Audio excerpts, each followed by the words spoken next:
Hello, Canucks fans, and welcome back to another episode of Canucks Conversation, which is brought to you by the great folks over at Greta, a great spot for all games, home and away. We were there for the viewing party, the last viewing party on October 19th. We've got 3 more, I think, this season, so make sure you head on down to Greta. Even if we're not there, you can go down to Greta. It's a great spot, just minutes from the arena. Come by before and after the game, or whatever event you're downtown for with weekly drink specials. Greta Bar YVR is the place to be. 50 West Cordova Street is the address.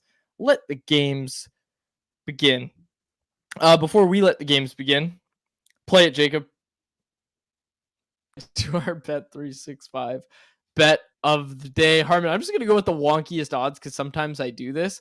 Craig Berube returns, okay? Right? Or is it in St. Louis or is it in Toronto? I don't know. But Craig Berube coaches against his old team, the St. Louis Blues, as bench boss of the Toronto Maple Leafs. The Maple Leafs had an absolute stinker in their last game, so it looks like the books are expecting the Leafs to bounce back. But because they're total frauds, it's going to be a plus 200 bet on the Blues to win and upset the Craig Berube return here. Plus 200, you can get the Blues to win on the money line because obviously the Leafs aren't going to show up for their head coach. Worth mentioning, Robert Thomas is out with a fractured ankle, so that's probably affecting the odds. Didn't know that. Stand by the bet. You're taking the Blues at plus 200 odds to beat the Leafs today. 5-1. 5-1. Like I wasn't predicting a blowout like that. I mean, I said it, like this game, the game that the Leafs had to play against the Blues, it had just a bit more temperature than a regular season game, like a normal regular season game. So it's not quite a playoff game where you knew for sure they would choke like that, but like it had a little more temperature and a little more meaning. So of course they wouldn't show up. Like I knew that. That's why we took that bet. But 5-1, like that's a new level. Like I was not expecting that. I really wasn't. Yeah, I mean, props to you for that. But I will say, if you're gonna take victory laps on this one, then can we replay all of the Mariners bets as well? Like, no. Come on, you can't just cherry pick when you're right and be like, I was right. And then is this baseball conversation or Canucks conversation, Harm? This is a hockey show. All that matters is I have good hockey takes. Nah, we'll see how your Flames do. We'll see how my Flames do. My name is Dave Pedrelli. That is Harmon Dial. Bit of a cold open today on Canucks Conversation. Our technical producer, the man behind that video, is Jacob Lazar. Hot start today. I also heard you gave me props. I was away on Friday. I did, yeah. You gave me props. I appreciate it, but I had, you knew when you were saying it and giving me props that I was still going to come back Monday morning. I didn't know that. I figured that'd be enough credit. Like, well, you should have known. I guess we haven't worked together long enough. You should have known that I was definitely taking a victory lap on that first thing Monday morning. We've got a lot to get to today, Harm. Let's get to it. Saturday night, the Canucks take down the Pittsburgh Penguins by a final score of 4-3.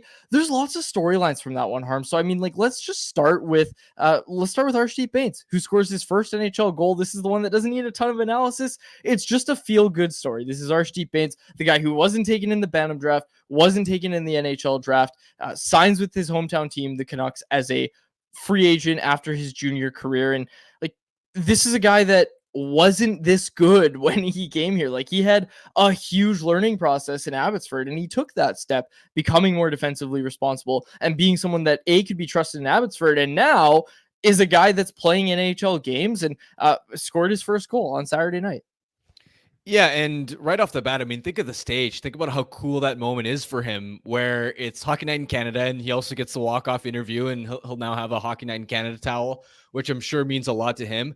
But to also do it on home ice, like with Sidney Crosby and the Pittsburgh Penguins in town, like, and for it to hold up as the game-winning goal, especially with the atmosphere in that second period of that comeback and how electric the crowd was in that second period, that's just, you couldn't write it any better than that. So unbelievable moment for him. And I also feel like he's sort of deserved it to this point, as far as he's done all the right things defensively, wall work wise, managing the puck right, cutting down even on, let's say, some of the penalties that he took in his first cup of coffee in the NHL when he played a handful of games last season, where he plays the right way. His details have always been on point, and a lot of people have wondered, like, before the goal, why has he consistently gotten opportunities? And it's because the coaching staff can trust him. They know that defensively he's not going to burn them. They know that he's become a lot more effective on the forecheck, that his foot speed has really improved over the last 2 years, that he's a smart hockey player. And to have a player like that who always plays the right way, it's nice to see them finally get rewarded with bottom line production. because at some point he needed that to justify staying in the lineup. That's his first point too. Like first point, first goal. Again, huge congrats to Baines and of course the Baines family as well. They listen to this show. I've told you this story before, right? The story, and just in case people haven't heard it, but we once had Arsh on the show, and Arsh's brother texted us the family group chat where Arsh's dad was voting. There was a poll question where we made Arsh Deep one of the options, and he's like, please go vote in this poll, family. Arsh is going to be on this show later this week, so much love to the Baines family. That puck's going up on a mantle for sure. I think that pivots pretty well, Harm, to the conversation that I want to have about Daniel Sprong, because as we looked at that goal, we just watched it, and for those on the podcast, I'm sure you remember it, but some really strong work by Daniel Sprong. Sneaky foot speed. Like there was some real foot speed on that goal. Sprong obviously gets attacked by the Penguins defender in the neutral zone and just chips it past him and burns him. And then he's in on a 2-on-1. Again, intentionally shooting low so that Baines can get the rebound. Like that's the bread and butter EA Sports NHL goals for the past like 10 years. Just shoot low far side and wait for the rebound. And there it is. You see it right there. Arshdeep Baines there to clean up the rebound. A really smart play by Daniel Sprong. Like that goal doesn't happen without the work of Daniel Sprong, who Rick Tocchet had a lot of praise for post-game. I'll read that quote in a sec, but Daniel Sprong, he was phenomenal in that game. Absolutely. The speed off the rush to just burn and torch Erik Karlsson like that. And like you said, very unselfish play to shoot low for the pads and trust that his line mate driving to the net would be able to get to that spot, because Daniel Sprong coming on the off wing, we know how lethal his shot is. He could have just as easily tried to snipe it in some other location, but again, makes the unselfish play, gets rewarded for it. But also in that second period in general, and we talk about how the Canucks came back in that game, one of the central themes is they just started crushing the Penguins with their speed on the counterattack, just rush chance after rush chance. And of course, it helps that Pittsburgh on the second leg of a back-to-back is also a slower team and also generally struggles to defend the rush in the first place. But I think this was one of the first times this season, outside of the season opener against Calgary, where we've really seen the difference with some of the additions that they've made, that, okay, from line 1 to 4, this forward group can really create a lot more offense off the rush compared to last year, where generating chances in transition was a challenge. Even the Teddy Bluger line. Yeah, we know on paper, Bluger, Hein, and Sherwood, they should forecheck well. They should create some havoc. They're going to be defensively responsible. But honestly, who had on their bingo card that line being their best line off the rush in that game? Because it wasn't just the goal that Sherwood scored, but the number of chances that they had that didn't result in a goal was really impressive too. So yeah, Sprong, really strong night for him. There was even a play on the back check where he was hustling hard and body checked a defenseman, knocked him to the ice, and you're like, okay, this guy after being out of lineup for a little while looks like he's been shot out of a cannon. And there were so many other moments throughout that game where he was using his speed to get behind the Pittsburgh defense. It would lead to other scoring chances. It led to a lot of near scoring chances too. He was just giving Pittsburgh's defensemen fits all night.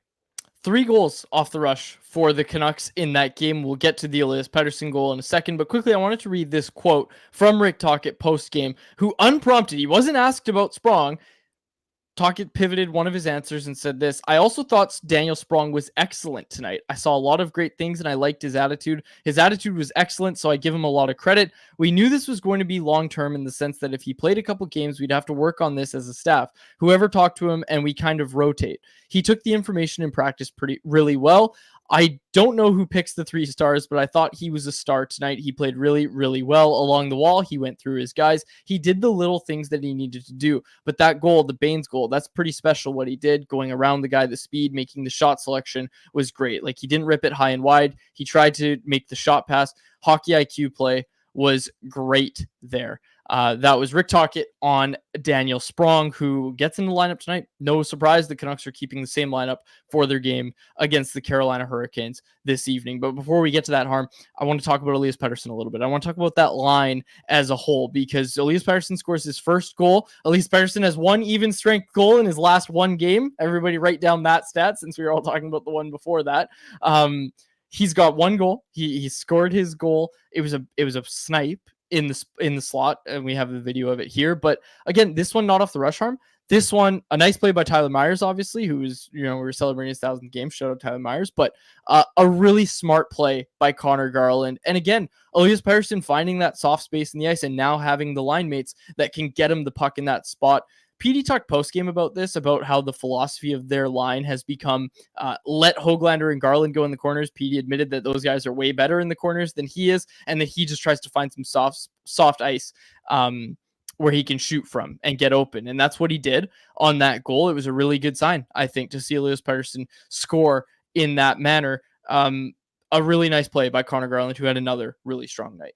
Yeah, and it's exactly what Pettersson was sort of referring to. I remember in previous seasons where the Canucks would momentarily go to Pettersson and Garland, and they never really fully clicked the way that they have right now. And one of the theories that I had was Pettersson and Garland are both sort of puck dominant players. Like they're both the primary play creator or driver on a line. And so if you have two of those guys on the same line, there's only one puck to go around. So one of them is going to have to adjust to having less puck touches and playing more of an off puck game. And can they mesh and can they adapt their play style? I'd been skeptical about that compatibility in the past, but this is where I think it's helped that Pettersson, because he's been struggling and because Garland's been playing really well since the start of the season, that Garland's kind of just assumed the role of I'm easily able to make plays below the goal line. I'm able to attract the defender's attention. And for Pettersson, it's taken burden off him. Because, for example, last season when he'd be playing on a line with Mikheyev, for example, all the offense would have to go through him. It would be Pettersson's responsibility to beat defenders one-on-one. It would be Pettersson's responsibility to make plays off the rush. It would be Pettersson's responsibility to create space for his line mates. Whereas now, Garland and Höglander, Garland especially, can do a lot of that heavy lifting, take that burden and pressure off Pettersson as he continues to find his game. And this isn't just a matter of like this goal. Like this formula has been successful for a few games. It's just that the finishing maybe wasn't there on Pettersson's part yet. Now you're hoping that the floodgates can open now that he's gotten a little bit of confidence back in his shooting. But even if you look back at Pettersson's first point against Philly, very similar sort of play where it's Garland attracting the attention of Philly's defense, and then it's Pettersson in the slot who has a lot of open ice because of that space Garland created. And you even go back, and I included a screenshot of this in the notebook article that Brannstrom and I did today. But when Garland had the puck behind the net, all four of Pittsburgh's players who were in and around the slot or net front area, all of their backs were turned and all of their eyes were fixated on Garland. Nobody was watching Pettersson. And that's a bonus of him having that opportunity and them sort of playing together, is now Pettersson can sort of thrive just as a slot finishing threat. It's also good to mention that Nils Höglander was also really good in that game. He has been really good this season. And again, we called him Garland light last year, and he's really playing like it right now. It's like having two Connor Garlands. And look, teams around the league are hoping they have one Connor Garland with the way he's playing right now. Little side note, with how well Garland played, it also kind of made me realize how bad the Penguins are. Like, I didn't realize how bad, especially their defense was. It's actually kind of sad to watch Sidney Crosby have to play out his career on this team. Like, they suck. They're really bad. Kyle Dubas masterclass. Did you see Kyle Dubas's grandma? Did you see it?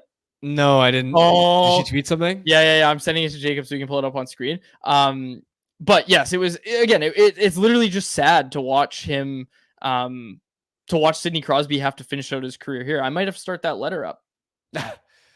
Yeah, it's shocking how far Erik Karlsson's defensive game has fallen off. Like, yes. he was okay last year. He didn't live up to expectations after having a Norris caliber year 2 years ago, but at least he was driving play, and maybe the point totals weren't there, but analytically he was still doing a lot of right things. Whereas watching him in that Vancouver game, getting torched by Daniel Sprong off the rush, but even in the third period, just a brutal unforced giveaway. I think Letang's not far behind in how precipitously his game is falling off, and it just creates an environment where if Letang and Karlsson making that much money aren't playing at an elite level, there's just no way that blue line is going to be up to par, up to snuff. Who the hell is Jack St. Ivy? I had a moment like that. He got mixed up with Arshdeep Baines after the after a whistle, and I literally had to look down. I was in the press box. I had to look down at my lineup that they gave me, and I'm like, Jack St. Ivy, who the hell is that? Bunting has been brutal too. Speaking of another dude. Yeah, and again, like that's a guy that took, what do you have, like 6 penalty minutes in that game? He took the penalty right off the top, had the 4-minute double minor as well. Oh, John St. Ivany. Yeah, I never heard of this guy. It's John, isn't it Jack? No, it's no, it's John. That's funny that you had that too. No. It's John. John, apparently. John St. Ivany. Oh, it's both. What do you mean it's both? So if you go on his NHL.com page, it's Jack. But if you go on HockeyDB, it's John. So we're both right. Is John short for Jack? I've never heard this before. I don't know, but how again, can you go by both? Those are two different names. I'm on his NHL.com page, and it's Jack St. Ivany. That's why I was confused. That's how much nobody knows this guy is. They don't even know his first name. Oh, okay. Here we go. Here's the tweet from Marietta Dubas, who is Kyle Dubas, is very sweet and wonderful. I love that she tweets. His grandmother has often tweeted about the teams, the Leafs and now the Penguins. This was in response to a tweet about Tristan Jarry going down to the Penguins, the Wilkes-Barre Scranton Penguins, on a conditioning stint. She goes, "Come on, Pens, you got to get it together. Time to realize time is moving on, and so should the Penguins." And then this top-down hockey Patrick Bacon quote tweeted and said, "Imagine being such a terrible GM that your own grandmother goes on Twitter to trash a 5-year contract that you signed only 1 year ago." And the Ryan Graves, that doesn't even count the Ryan Graves contract, which was, he had a brutal first year in Pittsburgh, and he hasn't been a lot better in year 2 either. You think Kyle Dubas will work in the NHL again after this? I mean, yes. Not as a GM. I don't think he'll be a GM. Well, he's going to get a long rope, though, because let's be honest, I don't think Dubas has done a good job, but I don't think anybody could salvage that situation. Well, what about the Leafs? I don't know. Like, I look at that, too, and I'm just like, okay, this is maybe, but also it's just possible that the core 4 are frauds. Oh, well, that's certainly the truth. But, I'm talking about assembling, doubling, tripling, quadrupling. What's next? Quintupling? At some point you get there on that core 4. And I know Brad Treliving's kind of doing the same, but I don't think Brad Treliving's going to do it nearly as long. Again, obviously there's a longer sample size now that Brad Treliving's going to enjoy. But let's try not to talk more about the Leafs today. I just wanted to get in that Marietta Dubas tweet. That's wonderful. I love that so much. Anything else from Canucks Penguins that you wanted to get to, Harm, as we kind of move towards the game with the Canes tonight?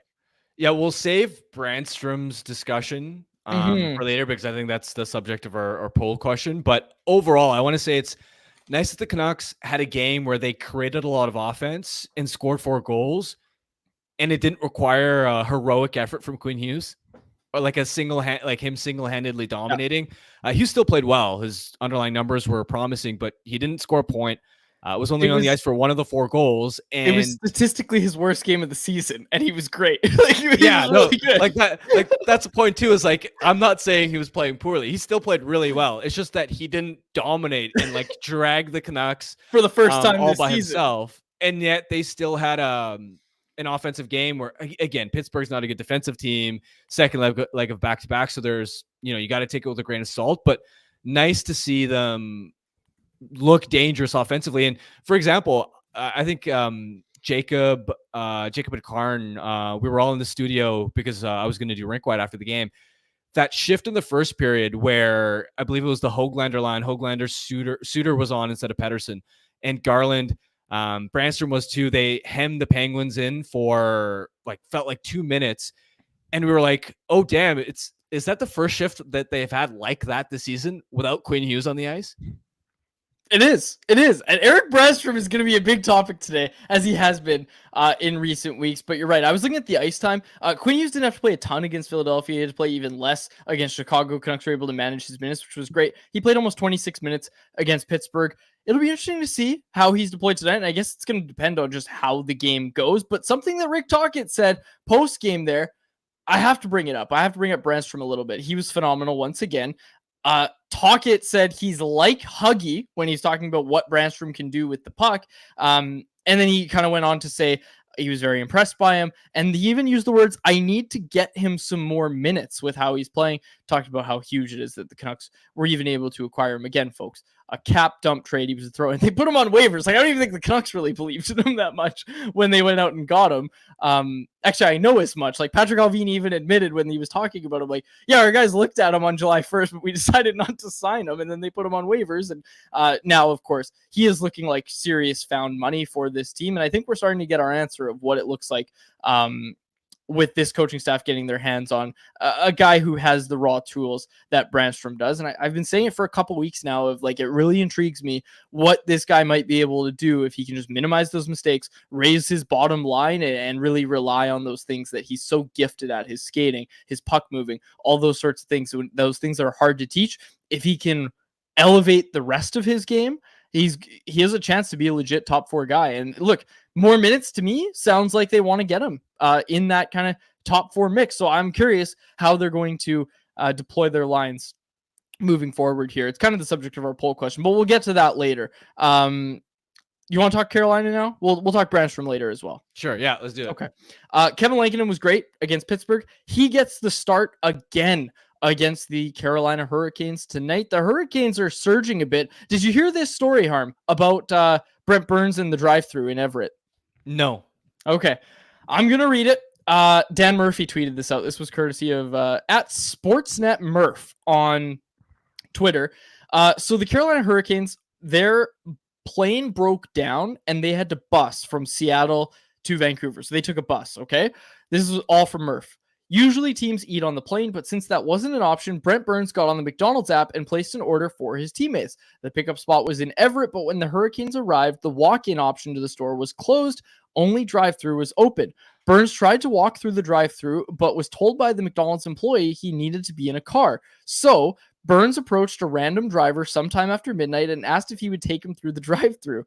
And then Murph tweets a photo of Brent Burns and said, imagine this dude approaching your window at that hour, knocking on your window at that hour. Anyway, mission accomplished, got his order. Not sure what it was, but 100 cheeseburgers has been rumored. Burns did not want to confirm anything at all about this, telling me he only eats lean meats like venison and elk. I tried to get Burns on camera to deliver the definitive details on this, but he basically said, I don't know what you're talking about, with a grin on his face.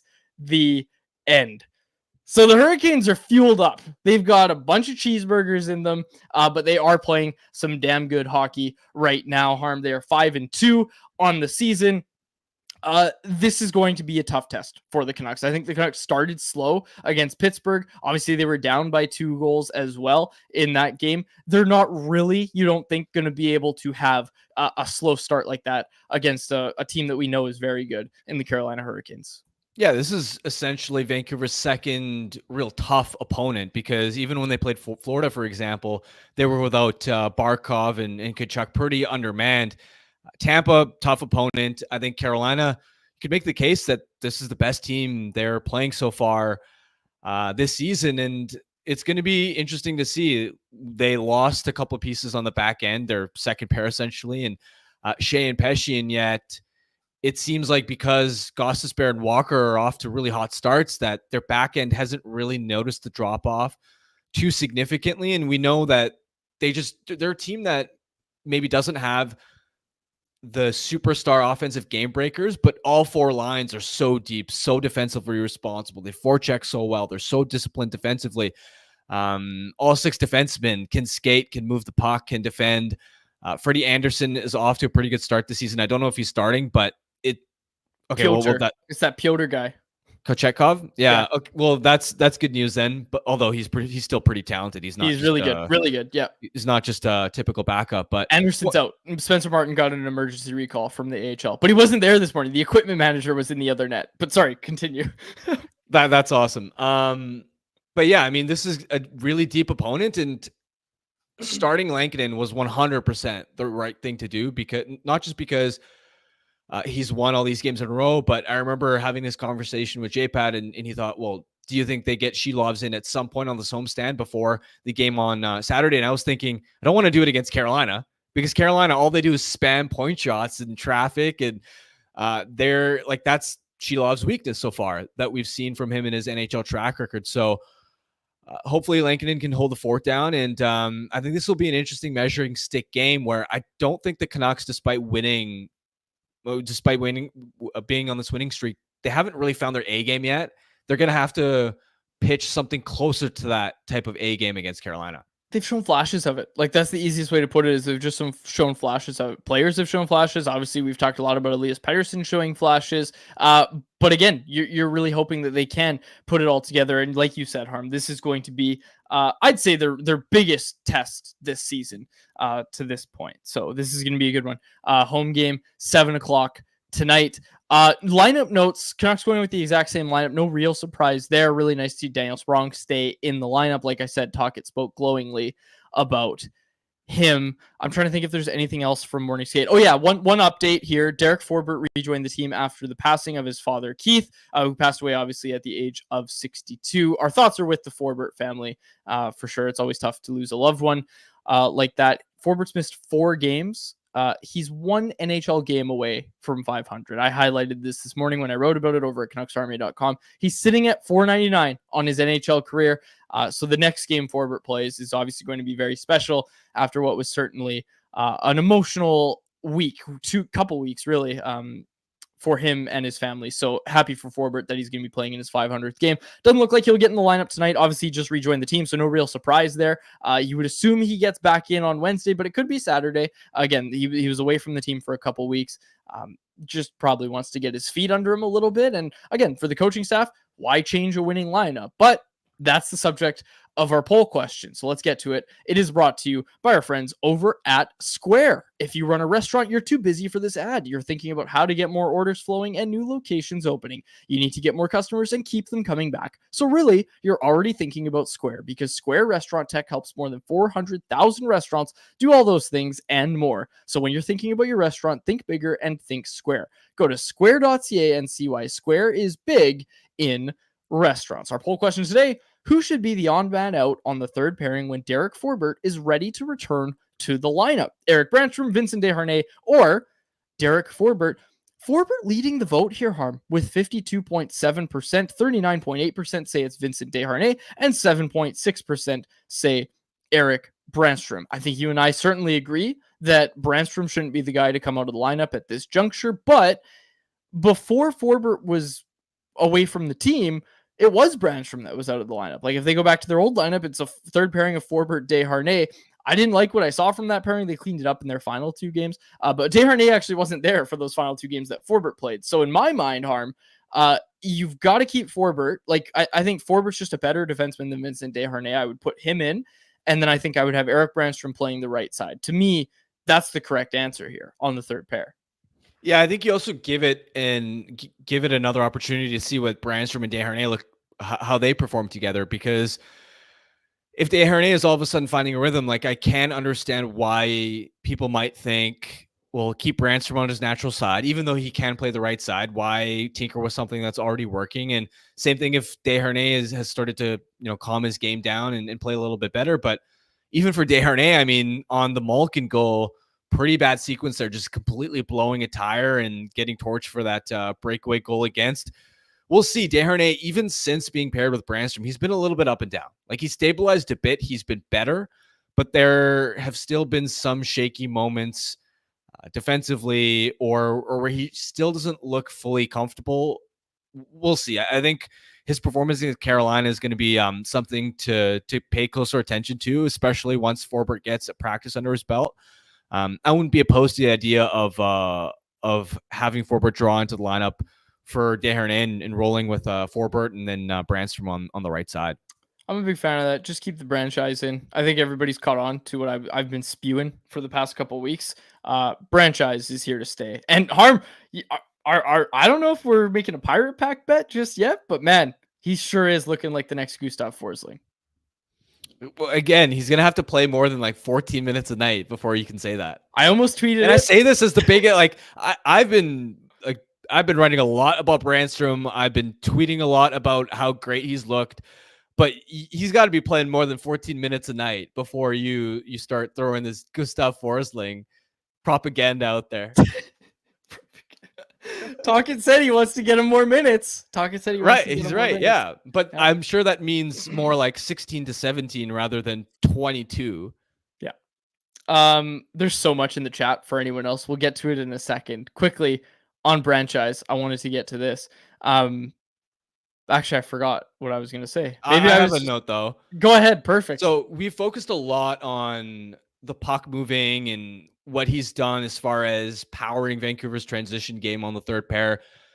But if you pay attention to how the breakout started for Baines' game-winning goal, it started with Brannstrom behind the net, hounding Michael Bunting, pinning him against the boards.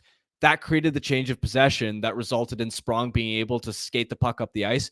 Brannstrom didn't get the secondary assist on that goal, but the only reason that that goal happened in the first place is because Brannstrom pinned a bigger forward against the end boards and made a good defensive play on the cycle. So I'm sure that's the type of play that the coaching staff is looking at and going, that's exactly what we want to see from him in order for us to trust him to play closer to, let's say, 16, 17 minutes a night rather than 14. Yeah, absolutely. And I mean, the gap controls really impressed me. That's been something that's really stood out to me.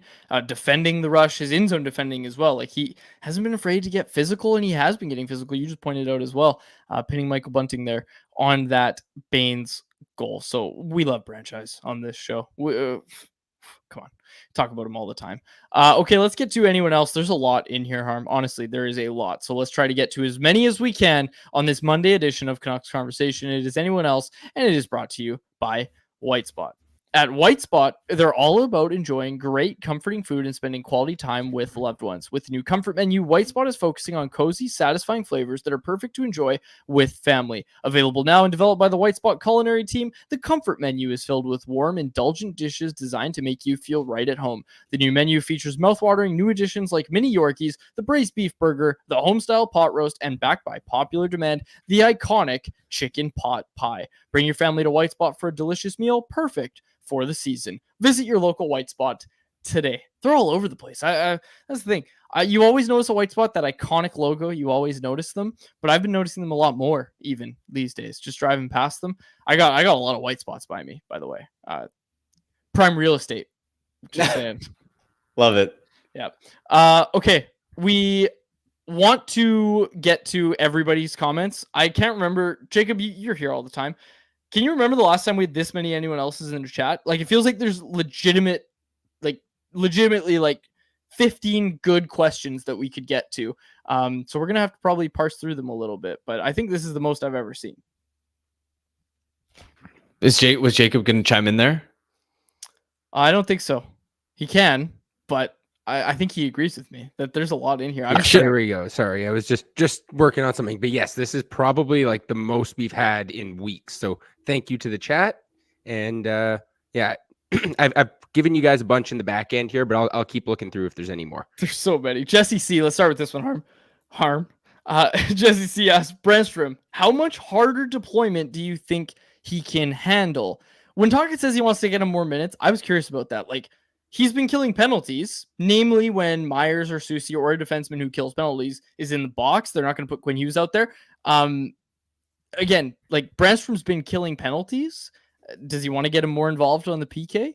I think maybe, but I've been really impressed with Brannstrom, and I was curious about that in terms of like 5-on-5. Like, do you think he's going to start getting tougher deployment? Because if you're giving him tougher deployment, you're also giving Vincent Desharnais tougher deployment. So I feel like it's a fine line, and that's why I looked more at the penalty kill as being like, okay, that's where they want to get him more involved. Maybe, but I honestly don't think the PK is necessarily like, yeah, you can feed him some minutes here or there, but that's not the avenue that I'd be looking at as far as juicing his minutes. I think first and foremost, it starts with maybe trusting him more in third periods.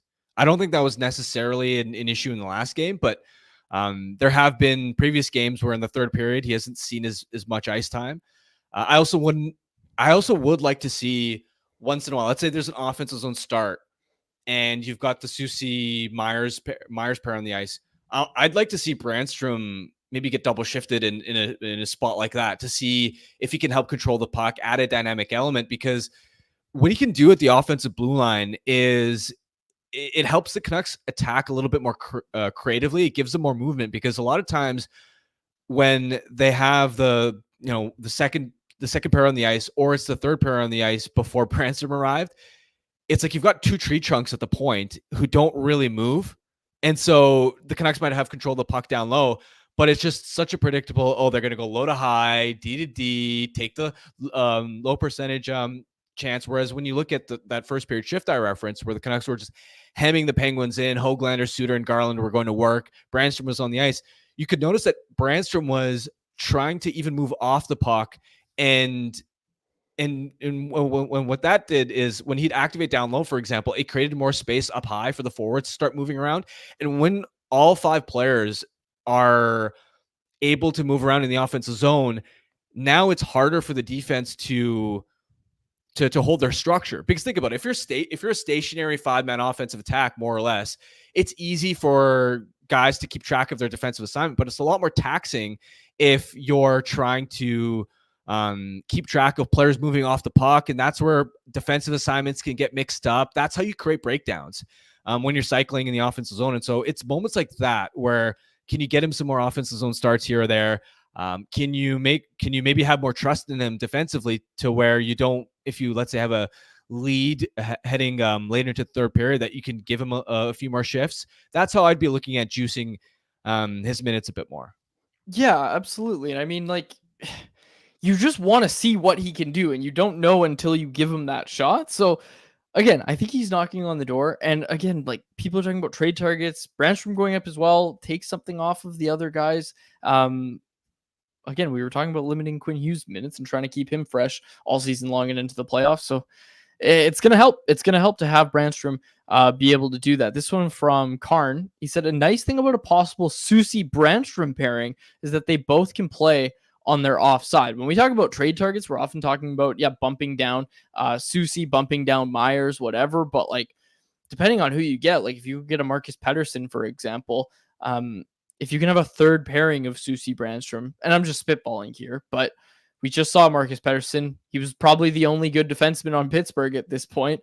That gives you just such a different look on the back end if you're able to bump down the guys who you're relying to play heavy minutes right now against the opposition's best in Soucy. If you're able to move that guy down to your third pairing, like that's a similar kind of upgrade as to what they got last year when they got Zadorov. For sure. And I'm a huge Pettersson fan. Again, I think he's Pittsburgh's best all-around defenseman. He's super reliable defensively, but also is mobile, can move the puck. So yeah, he'd definitely be a trade target as far as top 4 upgrades, especially now that we think Pittsburgh is basically cooked as far as actually contending and being a good team this year. They're probably going to be sellers again. So yeah, he's definitely a name to keep in mind. And another thing, as far as just this conversation around Brannstrom, maybe finding ways to get him more ice time. I also think back to last year where there wasn't so much of a distinction between the second and third pair. It was more just a bottom 4 where both pairs played relatively even minutes. And sure, the quote unquote second pair, they got harder matchups, but ice time wise, it wasn't like because they had Eden Cole on that quote unquote third pair. And obviously Zadorov, once he was acquired, the Canucks felt it wasn't like a traditional third pair. You know what I mean? It's the minutes were more balanced. And I wonder if you continue to see Brannstrom play well in that third pair, and if Soucy and Myers still struggle to find their form, maybe part of it is just tweaking the workload so it's a bit more evenly distributed in the bottom 4 too. Yeah, absolutely. We can kind of pivot this a little bit. This one was from Benjamin Andrews. He said, with Pittsburgh on the ropes, what would you be willing to pay to bring in Marcus Pettersson at the trade deadline? Memes aside, he's a reliable two-way defender, could push Soucy down. We kind of just had that conversation, but like, I'll just answer this one, Harm, because I don't think we need to put like, let's put a value on this. I just think if you're serious about competing and you really think your team has a chance at, let's be honest, winning a Stanley Cup, if that's how the Canucks feel about themselves by the trade deadline, I understand that Tom Willander might be a big part of this team in 2-3 years. I guess same thing for Lecker-Mackey, even though the timeline seems a little sooner for him. But like, if you're serious about going for it, go for it. And I know Marcus Pettersson's going to cost a lot when he needs a new contract, which is at the end of this season and into next season. But like, this is what good teams do. And this is, I think, what fans need to kind of start to understand is like, good teams they move out assets in chasing a cup, right? The problem was before was the Canucks weren't a good team, but they were chasing the playoffs by moving out assets. That was the issue. They're a good team now, right? And if you really think they're a contender, if they really think they're contenders, then that's what contending teams do. Like they trade their prospects, they trade their they trade their high draft picks. Like if that's what it's going to cost, that's what it's going to cost. I'm not going to sit here and say, no, you can't move a first round pick for Marcus Pettersson. No, you can't possibly put something together that's going to get Rasmus Andersson out of Calgary. Like, no, I'm not going to sit here and say that, because if the Canucks do that, they think they're a contender. And look, if at that juncture they think they're a contender, then what? Who are we to disagree, right? Like second round of the playoffs last year, game 7 of it, without their star goaltender, they lose Brock Besser for game 7. Like this team's here. They're here, and they're here to compete now. Yeah, I don't think it's going to take Lekkerimaki or Willander to get, for example, Pettersson done, because Pettersson's a rental, and you just don't see true grade A prospects moved for rentals anymore. That was maybe true 10 to 15 years ago. Sure. But look at the package that Pittsburgh got for Gensel last year, right? It was bunting and like a second round pick and 2 or 3 middle of the road prospects. There was no grade A prospect in there. And a second, I think, was in that trade, not a third. Yeah, a second. Yeah. Did you say that? Sorry. Yeah, I said a second. Apologies. And even for Chris Tanev, right? The Flames didn't even get a first round pick for Chris Tanev. It was a second and plus. Again, no grade A prospect in there. So that's something to keep in mind. Now, of course, I've mentioned many times in the past that the competition is going to be fierce for quality top 4 defensemen. And look, could there be a scenario where teams start overpaying and the prices go up compared to last year? Yeah, it's possible. But I don't think that the cost is going to be overly prohibitive for a Marcus Pettersson, especially because, again, he's a rental. It's different for Rasmus Andersson, where it's okay, he's got an extra year left, and Anderson's a higher end defenseman than Pettersson. Like that's going to cost you an arm and a leg. But Pettersson is going to be more around the typical rental cost, similar to what, for example, the Canucks even paid for Elias Lindholm, for example. Yeah, absolutely. Jesse C in the chat, with the way the forward group is playing, is it a blessing in disguise having no room for Jonathan Lekkerimaki and he can marinate in Abbotsford without pressure? I was thinking about this recently, reading the Farmies over at CanucksArmy.com, courtesy of Dave Hall. Lekkerimaki has 1 assist through 2 games. Just let the dude cook. Like he's going to get the chance to stay there for most of the season. Maybe he'll come up around the trade deadline or into the playoffs. Maybe he'll come up. But right now, with the way the forward group is playing, you don't need him. And yes, to answer your question, Jesse, yes, it is a blessing in disguise. All 4 lines scored a goal at even strength in that game against Pittsburgh. That's like, when's the last time that happened for the Canucks? I feel like it's been years since we saw that. So you don't need Lekkerimaki, and I think that's a good thing for the team, and that's certainly a good thing for the player as well. This one also from Jesse. He said, John St. Ivany sounds like he should be the bad guy in a new Mighty Ducks movie. That's pretty good. Stephen Wong, thoughts on Nick Bjugstad as a trade target for the Canucks? DeBrusk, Miller, Besser, Joshua, Pettersson, Garland, Höglander, Bjugstad, Sherwood, Heinen, Bluger, and then Suter / Sprong, Baines / Amon, whoever. Nick Bjugstad, what do you think of him? I get where tall. Yeah, I'd have to think about it more, right? Like right shot center, so you can understand how that sort of fits in need. I believe he had 45 points last year, which was the most he's had in a really long time. I'd want to dive deeper into like his penalty killing profile, and whether he could sort of fit that role as being a significant enough upgrade on Teddy Bluger to justify the Canucks spending assets on him. Like he's, for example, even a 49% faceoff guy. Like despite being a right shot, yeah, he'll help, but not talking about an ace in the circle there. I'd have to do more of a deep dive into it. I do think though that as well as Teddy Bluger has played as a third line center, that we saw the value of having like a legit 2-way shutdown ace in the playoffs with Lindholm. Now, the Canucks have bigger needs on the back end, so they're not going to be able to realistically get another Lindholm caliber center. So maybe Bjugstad ends up being a check down option because, yeah, I do think the Canucks could benefit from adding another centerman so that you can just have another option out there. Suter can sort of shift to the wing. But I'd have to spend more time to do a real deep dive on Bukestad to see if he'd definitively be the answer. Fair enough. Potentially the answer? I don't know. Nick Pochek, how sad was Quads that Riley Tuff cleared waivers? I didn't even notice that. I didn't know that happened. Yeah, I don't know. It makes me a little sad. I'm not going to lie. That's a guy that just a little more opportunity. Could have been something. Could be something. There's a right shot center. Harm. Tough to say. Doesn't even play center. Oh, yeah, that's right. We already had this conversation. Oh, shows you all the time I've watched my Riley Tuff games. Someone in the chat asked about the next Dakota Joshua, and really it was a comment about Kiefer Sherwood, who is I called him Mr. Electric in instant reaction. That's the nickname I'm giving him. I know Wyatt usually gives nicknames in the Stanchies, but I decided to do it in instant reaction. Mr. Electric is what I'm calling Kiefer Sherwood. Brings energy every night. Man, like that third line is becoming more and more inseparable, to be honest with you. Especially that rush goal that you pointed out with Bluger and Sherwood. That trio is looking really good together. Definitely, but I'm not here for Mr. Electric as a nickname. Why? Not because Electric, yeah, that's a way to describe him, but Mr. Electric, I don't know. I don't know. There's something about it. I think you should leave the nicknames to Wyatt. Okay. Wow. I like Mr. Electric. I liked Franchise.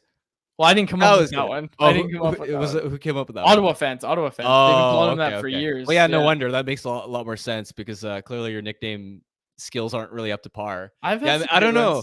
I don't know. Chat, let us know. Let us know. I don't know, Mr. Like, I like Mr. Electric. No, I don't know. It's just a little too cheesy. Yeah, that's fair. But you're right. That third line was great again. They were. It also begs the question. This isn't at anyone else, but it's my anyone else. I have found myself wondering where Dakota Joshua was going to go. And the more I watch this forward group, the more I just say, awesome. This is great. Dakota Joshua is going to be able to just play fourth line minutes to start, get himself back up to speed. And it's going to be a huge asset for the Canucks to have him on the fourth line, and really nice for him to just work his way back. And really what should be a pretty low pressure environment for him playing those fourth line minutes. I think that's great. I think when Dakota Joshua comes back, Archdeep Baines, waiver exempt, gets sent back down, and you have a fourth line of Joshua, Suter, and Sprong. And I think that line could be great. So I think that's the simple answer, is put Dakota Joshua on the fourth line. I don't think you need to overthink this.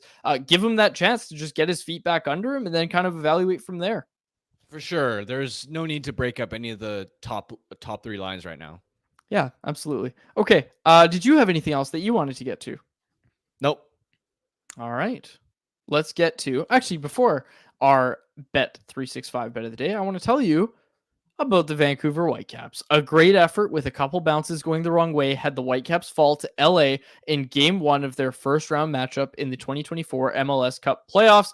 Come out and support the Whitecaps on their MLS Cup playoff run. Game 2 of the best 3 series with LAFC is this Sunday at 5:45 at BC Place. Tickets for this playoff match are on sale now. Click the link in our episode description or go to ticketmaster.ca/Whitecaps for all the information. Round 1, match 2, Sunday, November 3rd at BC Place. Come out and support the Caps. Quickly, I wanted to get this. Oh yeah, Jacob, did we get enough Family Feud responses? What do we got here? No, people have been slacking a little bit. They need some reminders. So please, if you haven't yet, go fill out the Family Feud survey.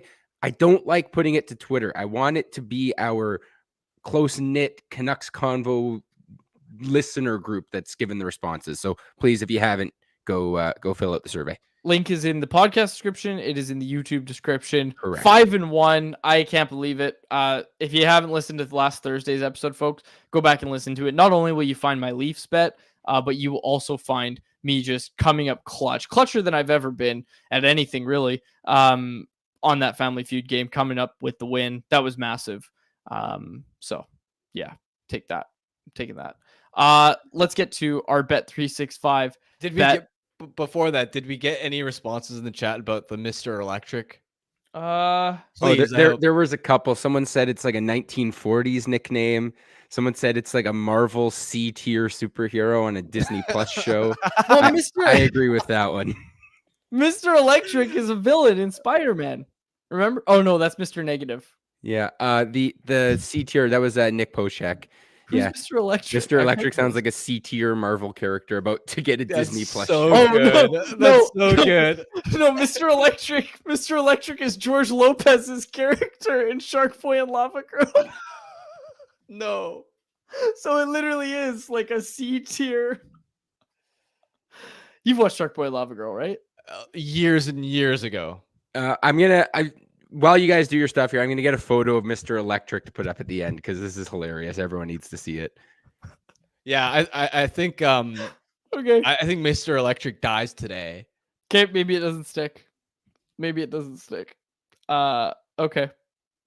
Mr. Electric, yeah, Renee G in the chat pointing out Mr. Electric is a Shark Boy and Lava Girl villain. Yes, that is what I thought of. And Jacob will pull it up. Harmon, I'll let you pick the Bet365 bet of the day today. It's even odds. Somehow it's even odds in the Jets Leafs game. I might take the Leafs tonight. Like, I might take the Leafs to beat the Jets. Like, they have to get going tonight, right? Like, this is just a regular season game. This isn't there's nothing important happening, so there's no reason for them not to show up. The Jets are 8-0. Like, I could see the Leafs handing them their first loss tonight. Like, what do you think? Sure. I mean, look, I don't get gut feelings about like a random regular season game in late October. I just don't. I did. Like, I'm guessing. Thursday. Like, I'd be straight up guessing. I feel way better about like stretches or like longer time frames. But for me, regular season games is like coin flip, you know? Fair enough. This one is a coin flip. If you're feeling the Leafs, go with them. I'm going to. I think I'm going to. Minus 110 odds for both teams. It's interesting. Minus 110 odds, no real favorite. In this one, we're taking the Leafs. I think the Leafs give the Jets it's just the vibes. People want me to stick with the vibes. I will. It was plus 200 last Thursday. Now it's a little safer, but again, minus 110 on each. My gut would be telling me, yeah, go with the Jets, of course, because the Leafs frauds, but it's a regular season game and the Leafs win regular season games sometimes. So I'm going with the Leafs at minus 110 odds. You can go get that over on Bet365, a proud partner of Canucks Conversation. Open an account with Bet365 today and bet on a huge range of markets. Whatever the sport, whatever the moment, it's never ordinary at Bet365.